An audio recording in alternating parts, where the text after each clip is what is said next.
What's good, Joe? My name is David, and we are cooking with FoodWhat. We got another one for you today. Out here gathering some fresh herbs, and we are going to make some lasagna.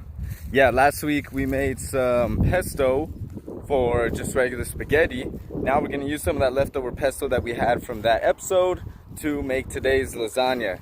And it's going to be good, so let's check out what ingredients we got. Beautiful. Okay, let's check it out. What do we got? First off, we got some spinach, because you know we need our greens. We got a sweet potato squash mix that we're going to throw into the veggie medley. We also got the pesto that we made from last week. This is how much I had left over. Hopefully y'all have some too. We got lasagna. We got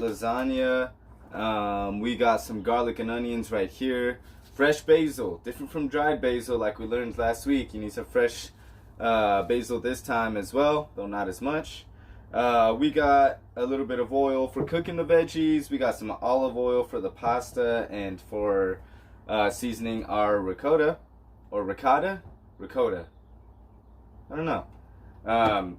We got Parmesan to go with that. Our fresh herbs that we just gathered. We got carrots and zucchini, more for our vegetable medley. Salt and garlic salt. We have our little herb mix right here.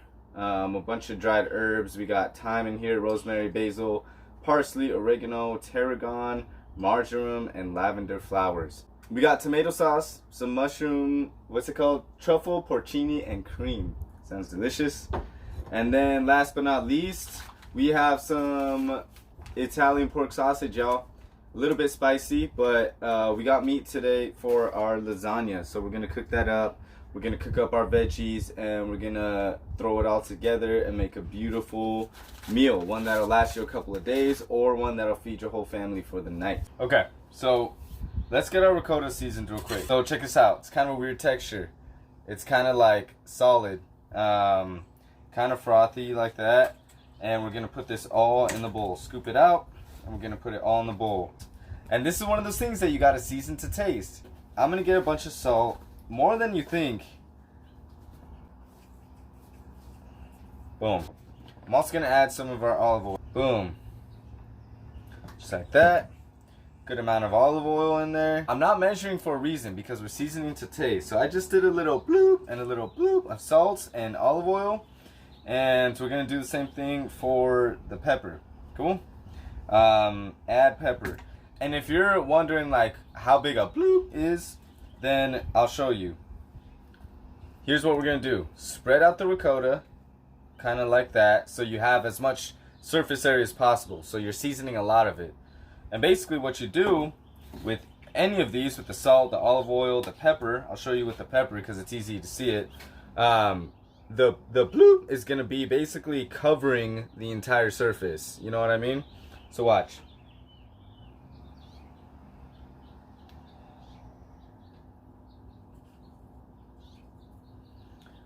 Just like that.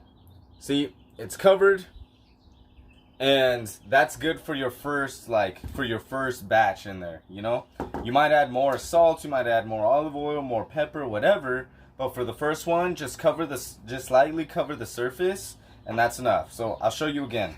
We'll do it with the herbs this time.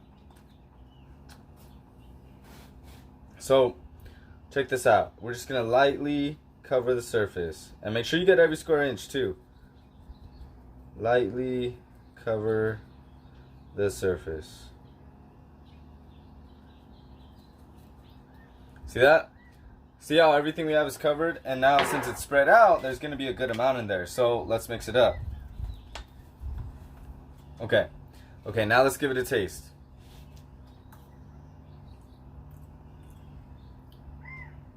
This is already really good.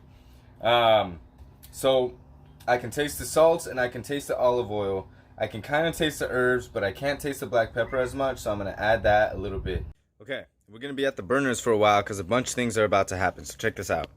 Okay, so we got 2 warm pans, warm oil, stuff is bubbling. I threw a little onion in there just to test it out. Alternative to the spoon test, which we learned about in episode 1. But we're going to put garlic and onion in both the vegetable pan and a little bit in the meat one too. We got some sausage, I'm gonna kind of chunk it little by little.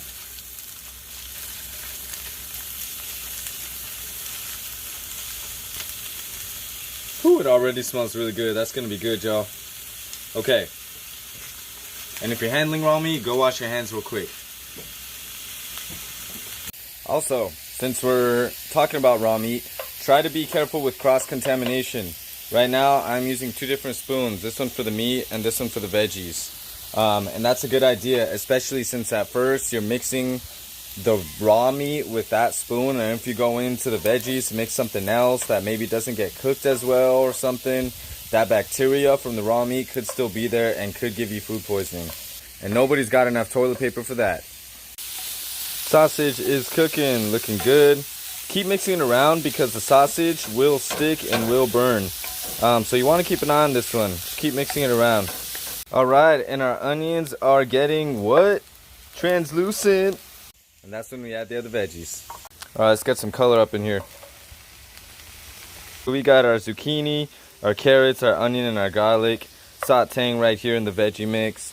Our sausage is cooking up beautifully, getting some brown on the edges, which is a beautiful sign. That's great. When is the sausage done? Well, if you really want to make sure, then the safest thing to do is use a meat thermometer, which they sell at any grocery store, and will tell you what the temperature should be based on any given type of meat, because it's different for beef or pork or chicken. And if you don't have a meat thermometer, then that's okay. Things to look out for: the edges are getting browned. See that? That's beautiful. We like that. Not the whole thing has to be brown, not necessarily. Because remember that we're still going to pop this in the oven, so some cooking will go on there. And don't forget to season those veggies, yo.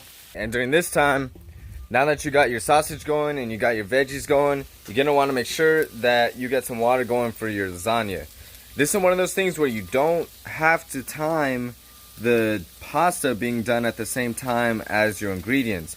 Remember how last week we were trying to get the pasta done at the exact same time as the sauce?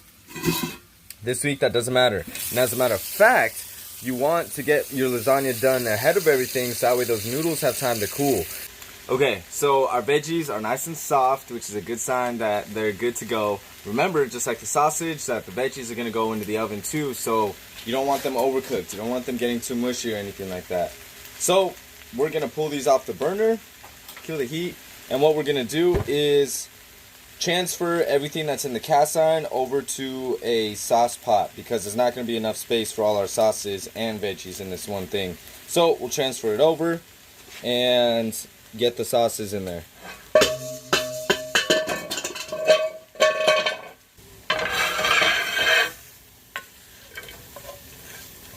Alright, you know what else we're going to add? Our sausage.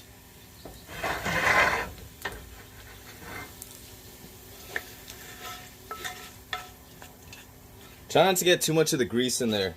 A good amount of grease will collect from you making your sausage. There's a little pull down here at the bottom. I'm really trying not to pour in. It's just gonna make it too heavy. Lasagna already has a lot of olive oil in there, so you don't want it too heavy. Right now we got veggies and meat right in here.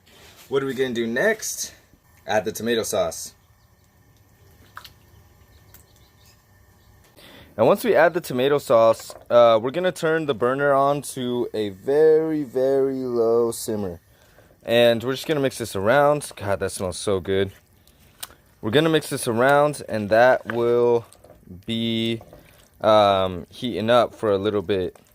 Now you don't want it to get too runny. So right now it's kind of chunky, which is good. We'll add a little bit of the pesto. But you don't want your sauce mix too runny, because it's going to be really hard to make a layer out of that. It's all going to kind of just seep through, and you're going to have a very wet lasagna. And you're trying to find a balance between wet and a dry lasagna. The dry lasagna will often burn to the edges. Some people like that. Go ahead if that's your thing. And the wet lasagna will be very soupy, and it's hard to get your own, get a solid slice out of it. So it does make a difference.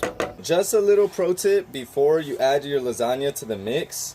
If you keep it in the fridge, the oil's going to separate from the rest of the pesto. And if you just open the jar and pour it straight in, you're mostly going to get oil and you're not going to get much pesto. So mix it around. Remember these? Yeah, it's butternut squash, sweet potatoes, and acorn squash. Roasted it up last night, and they go great in the pasta, especially with the sausage. It adds a nice little sweet kick. So we're gonna add that to the mix, and the water is boiling, so in goes the pasta. Woo! All right, y'all, check it out. Now we're ready to construct. We got our vegetable sauce medley all good to go. We got our seasoned ricotta all ready to go. When we put the ricotta on, we'll add a little layer of spinach, easy money. And then our pasta all ready to go, our lasagna noodles. Now, first thing you want to do is just coat the bottom with a little bit of olive oil so that way your noodles don't stick. Okay, that's nice and spread around. So let's just get our first layer. Boom. And ideally you want the whole bottom covered, you know what I mean? Oh, this is still hot. Ooh. Okay, that's okay. Ah. Now each layer you want it about a 1/2 inch thick. That way you can have more variety of layers. On the other hand, if you're not about the carbs and you're like, I want less pasta and more layers, then go ahead and you could do whatever you want. It is your lasagna. So it's evenly spread across. We got that layer. Alright, and this time we're gonna do the ricotta. Alright, now for the ricotta. You don't want this one too thick either. And hopefully you can, it's hard to spread it around without moving the noodles too much, but just finesse it. Ricotta is one of those cheeses that it will melt somewhat, but for the most part it keeps its texture. Like you'd think like, oh, that's just gonna melt through, it's gonna be all like sticky and cheesy. Actually no, it's a weird cheese. It kind of keeps that same shape, that same consistency even when it gets really hot. Beautiful. That's a layer of ricotta. Now what we're gonna do, we're gonna take our spinach and just sprinkle this all across. And then you just repeat the cycle. So another noodle, another pasta layer, and then sauce on top of that, and then another pasta layer, then another thing of sauce, and basically go until you run out of space or ingredients or whatever. But you feel free to make it thick. Now that is a finished lasagna right there. We have it filled pretty much up to the brim. This thing is heavy. All right, y'all. So what we're gonna do, we got our lasagna right here. It's all constructed, it's good. The layers are beautiful, they're gonna be tasty. Let's cover it with foil and go pop it in the oven. What we're gonna do is bake it at 350 for 45 minutes. All right, y'all, we got a lasagna. Check it out. It's still hot, still hot. All I did was put a little bit of pesto on there, just like that. And the final touch, some Parmesan cheese. That will just melt on top. And just a heads up, earlier we said 45 minutes. This one I had to leave in for like an extra 20 minutes or so. I think part of that has to do with the fact that it's a porcelain container, and glass will heat up a little bit faster than the porcelain, but the porcelain stays hotter longer. Yeah, kind of funky like that. But there it is, y'all. We got a whole lasagna. That will feed you for, I mean, if it's just you, let's see, we were able to slice into 1, 2, 3, 4, 5, 6, 7, 8, 9 slices, or 9 chunks or whatever. So it could be 9 days for you, or like 3 days for one person if you eat lasagna for all 3 meals. Either way, thanks for joining us, y'all. My name is David, and we just cooked some lasagna with FoodWhat. So, have a good night. Hope your lasagna turns out well. Let us know how it goes. And if you have any questions, just DM us, and we will see y'all later. Thanks.